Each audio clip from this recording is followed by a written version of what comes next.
जय गुरु जी संगत जी गुरु जी के डिवाइन कॉल सत्संग प्लेटफॉर्म में आप सभी गुरु परिवार का हार्दिक स्वागत है। शुक्राना गुरु जी महाराज का कि उन्होंने मुझे ये सेवा दी कि मैं आप सभी गुरु परिवार के समीप आके गुरु जी के कल्याण महिमा अनुभव का वर्णन कर पा रही हूँ। अनंतम शुक्राना मेरे गुरु जी महाराज का। संगत जी आज का जो सत्संग मैं आपके साथ शेयर कर रही हूँ वो रचना आंटी का सत्संग है। बहुत प्यारा और ब्लेसिंगफुल सत्संग है। तो मेरी विनती है आप सभी गुरु परिवार से कि सत्संग को अंत तक सुने, ध्यान से सुने, पूरा सुने। सत्संग का मतलब होता है सत्य का संग, और सत्संग की प्राप्ति जब ही होती है जब गुरु कृपा होती है। तो हम सभी बड़े भाग्यशाली हैं कि हम पे गुरु कृपा हुई और हमें सत्संग सुनने का और शेयर करने का सौभाग्य प्राप्त हुआ। सत्संग जी, सत्संग का मतलब है सत्य का संग, और सत्संग की प्राप्ति ये ध्यान रखिएगा हमें जब ही मिलती है जब गुरु हमें चुनते हैं, और हम बड़े भाग्यशाली हैं कि गुरु की कृपा से हमें सत्संग सुनने का सौभाग्य प्राप्त हो रहा है। तो मेरी तो विनती आप सबसे यही है कि बिना स्किप किए ज़रूर सुनिएगा, और आई होप मैं गुरुजी से यही अरदास करूँगी कि आपके सारे सवालों के जवाब इस सत्संग के माध्यम से मिले। कौन सा कष्ट गुरुजी सत्संग के माध्यम से काटते हैं ये गुरुजी महाराज जाने। तो बिना स्किप करिए सुनिएगा। इसके अलावा अगर आप भी अपने सत्संग अनुभव शेयर करना चाहते हैं तो हिंदी में साफ राइटिंग में आप अपना सत्संग लिखकर हमारी जीमेल आईडी पर सेंड कर सकते हैं, ताकि आपके द्वारा सुनाए गए सत्संग से जो भी गुरुजी महाराज की नई जुड़ने वाली संगत होगी उन्हें गुरुजी के कल्याण महिमा अनुभव के बारे में ज़्यादा से ज़्यादा पता चलेगा। सत्संग आपको पसंद आए तो आप इसको लाइक कीजिए, चैनल को सब्सक्राइब कीजिए, वीडियो को ज़्यादा से ज़्यादा संगत में शेयर ज़रूर कर दीजिएगा, और बेल आइकन दबाना बिल्कुल भी नहीं भूलिएगा। जब भी कोई लेटेस्ट सत्संग आएगा उसका नोटिफिकेशन आपके पास आएगा। तो चलिए संगत जी चलते हैं रचना आंटी के सत्संग की ओर। सत्संग शुरू करने से पहले करते हैं गुरु जी का मंत्र जाप।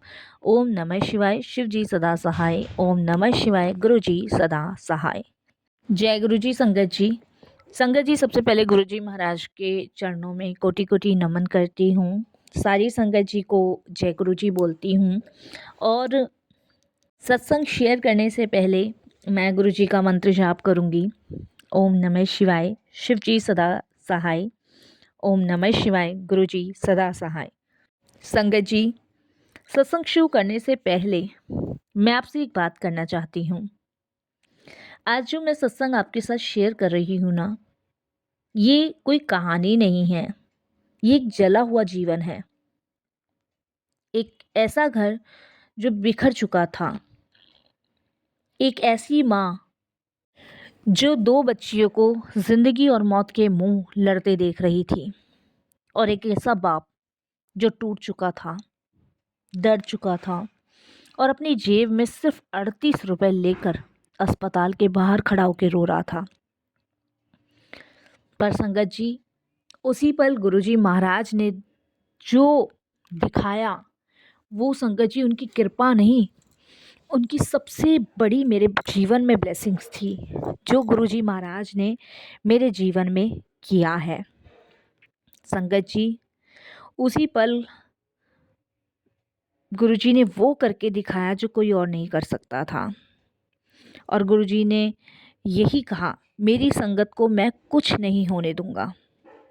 संगत जी मेरा ये सत्संग शायद आपकी आंखों में आंसू भर लाए, क्योंकि ये वही पुराना समय है जब मैंने ये समय जिया था और जब गुरु की कृपा मेरे ऊपर हुई थी। संगत जी आज के दौर में भी गुरुजी महाराज हम संगतों को इतना ब्लेस कर रहे हैं, इतनी उनकी कृपा हम सब पर हो रही है, जिसके लिए उनका जितना शुक्राना किया जाए ना उतना कम है। संगत जी मैं हरियाणा के करनाल की संगत हूँ।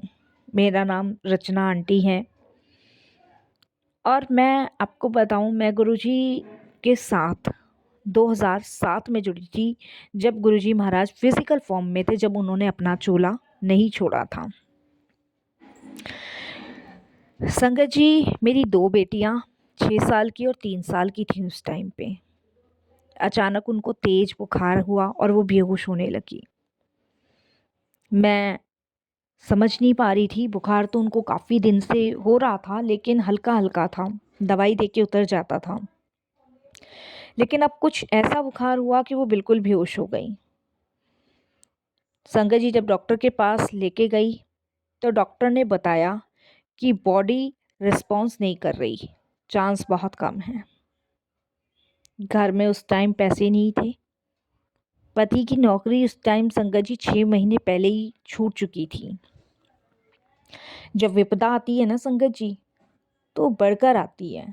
और एक बात भी सच है संगत जी कि हम जब दुख आता है ना हमारे ऊपर, तभी हम भगवान को याद करते हैं, उससे पहले नहीं करते। तो वही हमारा था कि जीवन में दुख आया तभी गुरु को याद किया। रिश्तेदार कोसों दूर थे और हम जब भगवान भगवान करते थे तो रिश्तेदार यही कहते थे कि भगवान भगवान करने से कुछ नहीं होता, जीवन में अगर कुछ किया होता ना तो अपनी बच्चियों को बचा लिया होता। ये भी बात सही थी उनकी। अगर शायद हमने जीवन में अपने अपने बारे में सोचा होता तो आज बहुत कुछ बचा लिया होता। लेकिन मैंने, मेरे हस्बैंड ने कभी अपने बारे में, अपने बच्चों के बारे में नहीं सोचकर पूरी फैमिली के बारे में सोचा। 3 नंदे थीं, सास ससुर थे, 2 देवर थे। पूरी ज़िंदगी हस्बैंड ने कमा कमा के उनको पढ़ाने में, लिखाने में, नंदों की शादियां करवाने में, देवरों को सेटल कराने में लगा दिया। आज वही लोग हमें ये कहते थे कि अगर शायद ये सब ना करते हुए पढ़ा लिखा होता या फिर अपने लिए कुछ जोड़े वगैरह किया होता, सेविंग्स की होती, तो आज ये सब देखने की नौबत नहीं आती। इस चीज़ का हमें जब समझ आया जब हमारी बेटियां बीमार थी कि अगर शायद हमने अपने बारे में ही सोचा होता तो आज शायद ये समय ना देखना पड़ता। लेकिन मैंने मेरे परिवार की तरफ सारा जोर लगाया, मैंने और मेरे हस्बैंड दोनों ने मिलके। वो जब भी कहते थे ना मुझसे, रचना कुछ जोड़ ले बच्चियों के लिए, तो मैं यही कहती थी। मैंने कहा हमारी बच्चियों से पहले तो 3 बहनें आपकी हैं, 2 देवर हैं, इनको भी तो पढ़ाना लिखाना है। और आज इस काबिल उन्हें बना दिया था कि वो चाहते तो हमारी जैसी न जाने कितनी बच्चियों की मदद कर देते। देवर मेरे डॉक्टर हैं और नंदे मेरी गवर्नमेंट जॉब करती हैं। एक का बहुत बड़ा ब्यूटिक सेंटर है, एक का पार्लर है, लेकिन किसी ने मदद नहीं करी। सास ससुर जो सब कुछ अपनी आंखों से देख के गए, लेकिन उन्होंने भी आखिरी में हमें कुछ ना समझते हुए जो भी उनके पास था वो सब बच्चों में बांट दिया। हम वहीं के वहीं रह गए। खैर संगत जी, लेकिन इलाज के पैसे कहाँ से लाऊं, सबसे बड़ा सवाल ये उठ रहा था जीवन में। और कहाँ से आते। हस्बैंड की नौकरी छूट चुकी थी, दोनों देवर को फ़ोन कर चुके थे, उन्होंने मना कर दिया। नंदों ने भी कह दिया कि हम अपने हस्बैंड से पूछ के नहीं दे सकते। रात के करीब 2 बजे बच्चियाँ मेरी आईसीयू में थी। मेरी आंखें रो रो के पत्थर हो चुकी थी। मेरे हस्बैंड बाहर बैठे रो रहे थे। उस रात पहली बार संगत जी हमें लगा अब कुछ नहीं बचेगा, सब खत्म हो जाएगा। भाई 2 बच्चियां ही तो है मेरे पास, अगर इन्हें भी कुछ हो गया तो मेरा तो कुछ नहीं। और ट्विंस बेबी थी, वो ट्विंस बच्चियां थी संगत जी। फ़र्क सिर्फ यही था कि जब पहली बच्ची हुई तो ट्विंस हुई, उसके साथ की एक एक्सपायर हो गई तो एक रह गई। फिर दूसरी बच्ची ट्विंस हुई तब वो एक रह गई, एक चली गई। तो इस तरीके से ट्विंस थी। तो मैंने जीवन में पहले ही बहुत दुख देखे हैं, अब ऐसा समय आ गया है तो और ज़्यादा दुख। संगत जी बहुत परेशान। और ये बात मैं यहाँ भी कहूँगी संगत जी कि आपका रोया हुआ ना कभी व्यर्थ नहीं जाता। ये 2007 की बात है, जनवरी के आसपास की, बहुत ठंड थी उस दिन।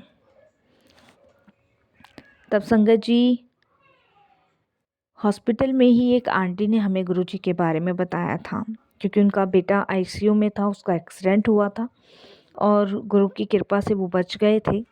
और उन्होंने हमें गुरुजी के बारे में बताया। उन्होंने बोला डॉक्टर क्या कह रहे हैं, तो मैंने मेरे हस्बैंड ने कहा डॉक्टर कुछ नहीं कह रहे, डॉक्टर बस यही कह रहे चांस कम है, ना तो वो कुछ बता रहे हैं कि क्या हुआ है क्या नहीं हुआ है, बस वो यही कहे जा रहे कि बॉडी रिस्पॉन्स नहीं कर रही, इसलिए चांसेस बहुत कम हैं। ये चीज़ मेरे दिल दिमाग पे घर कर रही थी, और मेरी वो हालत देख के वो आंटी एकदम से बोलती हैं कि मैं आपको एक जगह बताऊं, अगर आपका विश्वास हो और वहाँ जाना चाहो तो। मैंने तुरंत उनको यही बोला, मैंने कहा आप बताओ। तब संगत जी उन्होंने हमें गुरु जी के बारे में बताया। उन्होंने मेरे हस्बैंड से कहा कि भैया कुछ मत करो, डॉक्टर अपना काम कर रहे हैं, गुरु जी अपना काम करेंगे। यहाँ से करीबन आधा घंटा लगेगा तुम्हें छतरपुर पहुँचने में। वहाँ पे एक मंदिर है, बड़ा मंदिर, और वहाँ पे गुरुजी महाराज विराजमान बैठे हैं। एक गुरु हैं और वो भगवान हैं। मेरा बच्चा जो बचा है ना, इन्हीं की कृपा से बचा है। मेरे को भी किसी ने बताया है और मैं वहाँ गई हूँ, देखो वहाँ से मेरा बच्चा ठीक हुआ है। नहीं, डॉक्टर ने तो साफ तौर पे मना कर दिया था।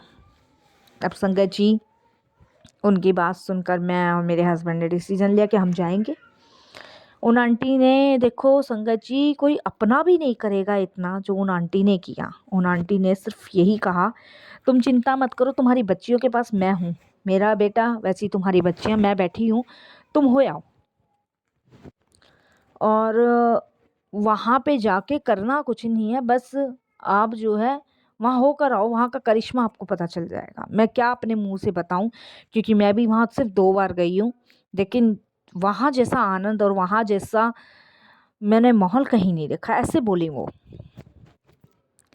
मैं और मेरे हस्बैंड संगत जी हमने ऑटो पकड़ा, और ऑटो पकड़ के ऑटो वाले ने संगत जी आधा घंटा ही लगाया बिल्कुल, और आधे घंटे के अंदर संगत जी उस ऑटो वाले ने हमें उस पार्किंग तक पहुंचा दिया।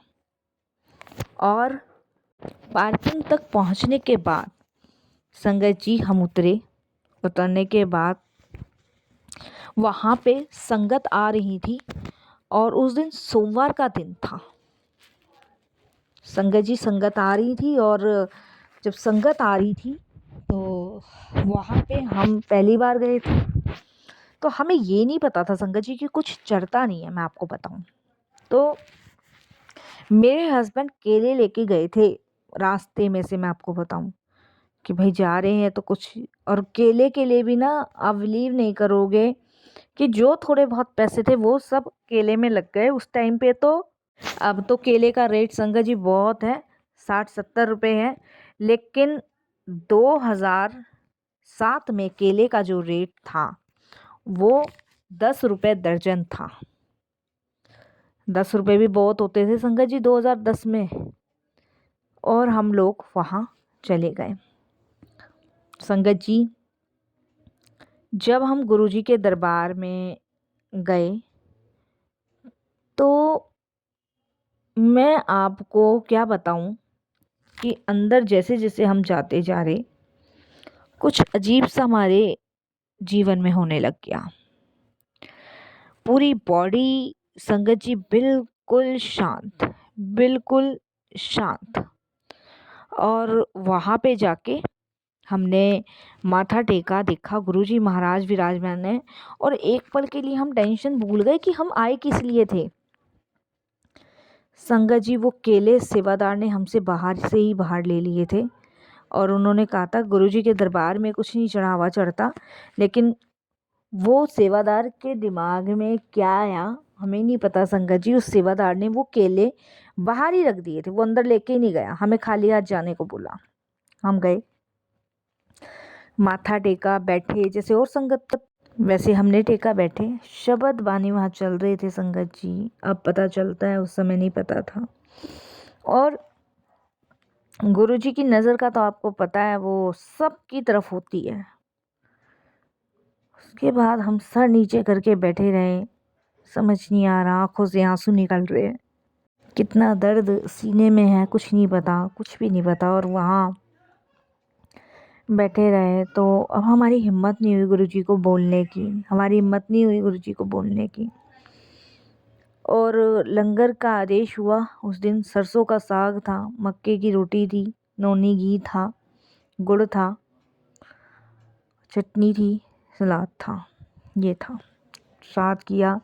गुरुजी ने उस दिन बहुत सारा हलवा प्रसाद अपने हाथ से दिया और माथा टेक के हम चले गए।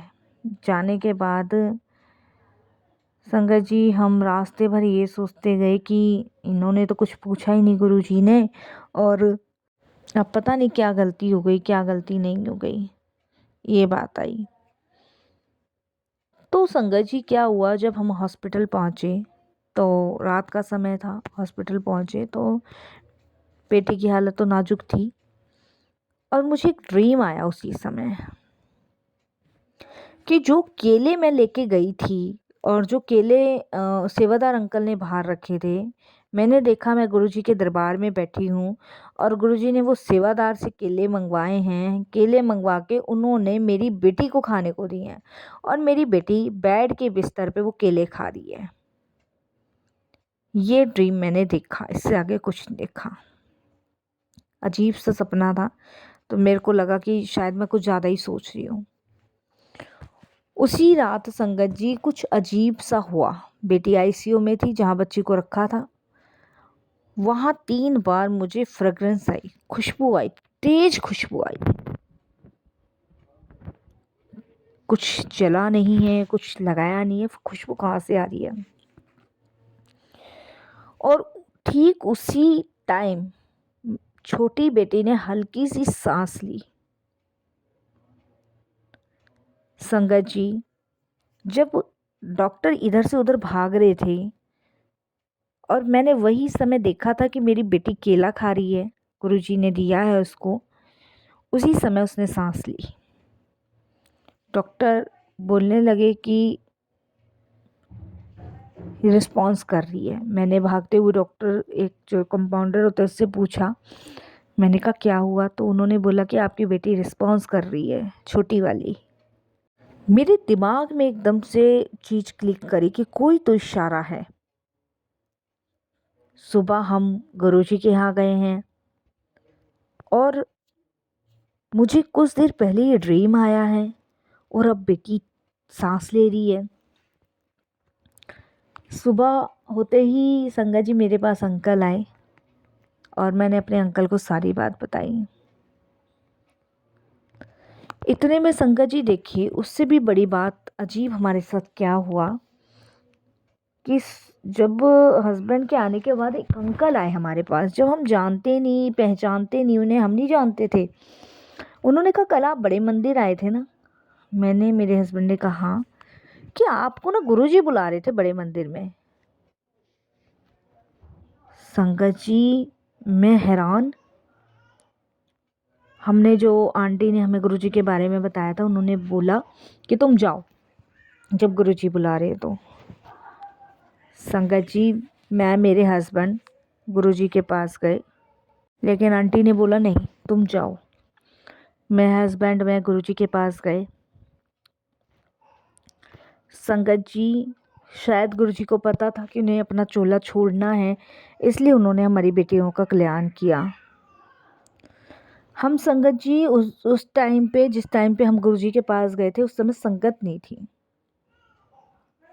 एक सेवादार हमारे पास आया, बोला आप सीधे बड़े मंदिर के अंदर चले जाओ। माँ देखकर संगत जी गुरुजी को, मैं तो रोने पड़ गई, बहुत रोने लग गई। गुरुजी सामने बैठे थे, मैं चुप, बिल्कुल शांत और आंखों से आंसू। संगत जी जैसे ही गुरुजी ने सिर उठाकर पहली बार देखा और बस एक वाक्य बोल दिया गुरुजी ने, ओए डरदी क्यों है, तैनू कितनी बारी समझावा, मेरी संगत नू मौत नहीं खा सकती। संगत जी मैं रो रो के पागल हो गई।